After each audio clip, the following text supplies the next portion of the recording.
The closing of the She-Hulk series left us with several hints regarding the future of the Hulk family and the strong potential for a Hulk-centric film sometime within Phase 5 or 6, most likely taking influence from the World War Hulk storyline and the Planet Hulk stories. Despite 9 episodes of content and showcasing both the Abomination and Scar, the She-Hulk series omitted perhaps one of the most famous Hulks in recent memory, as well as one of the most powerful. So, stick with us today, watchers of the Marvel Multiverse, and let's dive into the story and powers of the Red Hulk, one of the most avidly anticipated inclusions into the roster of Hulks, as well as one of the most villainous versions of the character. Recently, it has been widely known that Marvel Studios is currently in the process of recasting General Thaddeus Ross, or Thunderbolt Ross, after the tragic passing of William Hurt, and with a Thunderbolts project set to close out Phase 5, the ramifications of Hurt's absence are felt more strongly than ever. In the comics, Ross was the former founder and primary handler of the Thunderbolts team.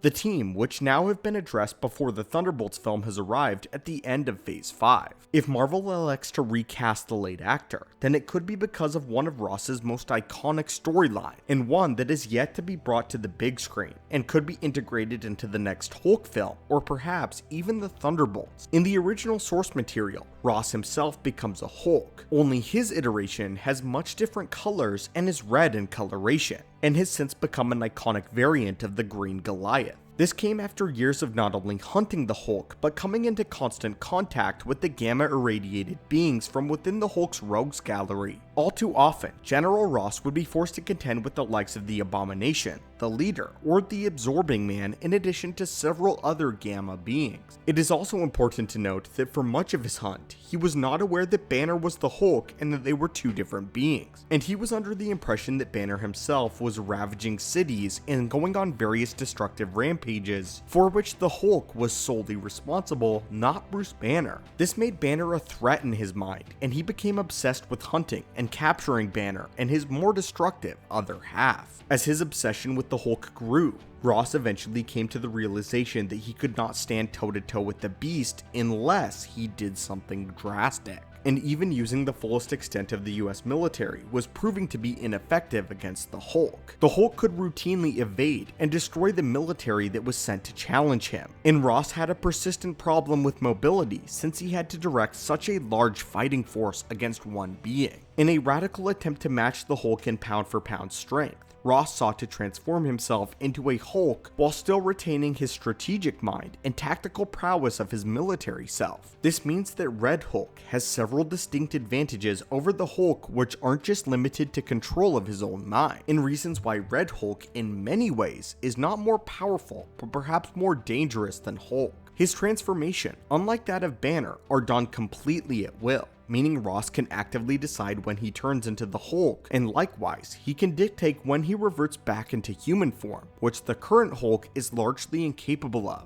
When Ross is knocked unconscious, he remains in his Hulk form, whereas Banner has been shown to revert back to his human self while he loses consciousness. While in the MCU, his time on Sakaar might hint that he has outgrown this particular limitation, but we cannot confirm this idea as of now. His physical strength is on par with that of the Hulk, and several of his most impressive feats include killing the Abomination, overpowering Thor, and even contending with the Watcher himself, which elevates Ross from being an earthly threat to being a cosmic one. The Red Hulk can absorb radiation and augment his own strength when the environment allows for it, and his durability rivals that of Banner's Hulk form. Where the Red Hulk really shines, though, is his mental acuity, seeing as he still has the military experience and tactical know-how to formulate strategies and fight with a much more effective version of the Hulk. Bruce Banner and the Hulk are two separate beings that inhabit the same body, conflicting with one another for control, and even following their own goals and agenda. Ross, however, is always the same person with the same experience and skills, which means that for him, his Red Hulk body is a tool that he can use however he pleases, where Banner often has to fight for the Hulk's support and has very little control over what happens when the Hulk is at the wheel. Our Hulk is a brute behemoth of unrivaled strength,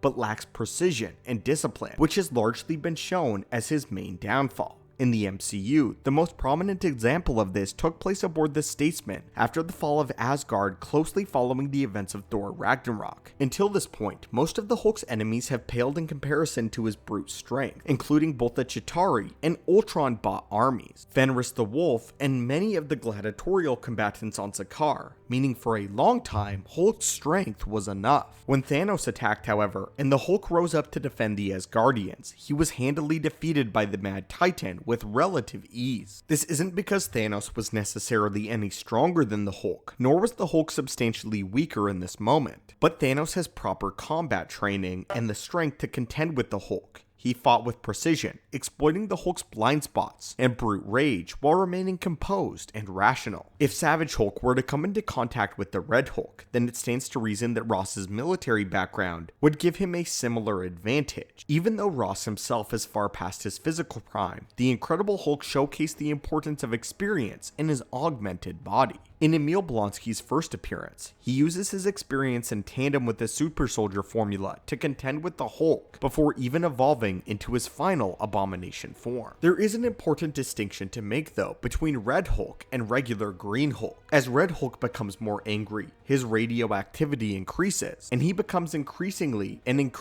more radioactive and hot in the process. While he does not necessarily grow in strength on the level of someone like the Hulk, he still too does grow in strength, meaning the angrier that he gets, the more dangerous his very body becomes. Talking back to the events of the Incredible Hulk in 2008, when the Abomination became the Abomination, his military background lets him nearly defeat the Hulk, and his case with Thunderbolt Ross is very similar, especially in the comic book iterations of the Red Hulk, where Ross's superior military training plays a major role against defeating the Hulk. Even if Professor Hulk comes up against the Red Hulk, Banner himself is not necessarily a highly proficient hand-to-hand combatant, and even though he has the strength of the Hulk, he might not necessarily know how to use it fully. This means that Ross just might stand against the Hulk as the greatest physical threat he has had to face to date, and not since Thanos has the Hulk seen an opponent that has the strength to stand against him, and the training to also do so effectively. But anyway, my friends, what are your thoughts on the Red Hulk? Do you think Marvel should recast General Ross with Harrison Ford? And what would you like to see from Thaddeus Ross and the Red Hulk in the future? Do you think that he should prove to be a villain or an ally to the Thunderbolt? Leave all of your thoughts and opinions in the comments down below. And as always, my friends, hit that subscribe button to assemble and join our team, and have a great day.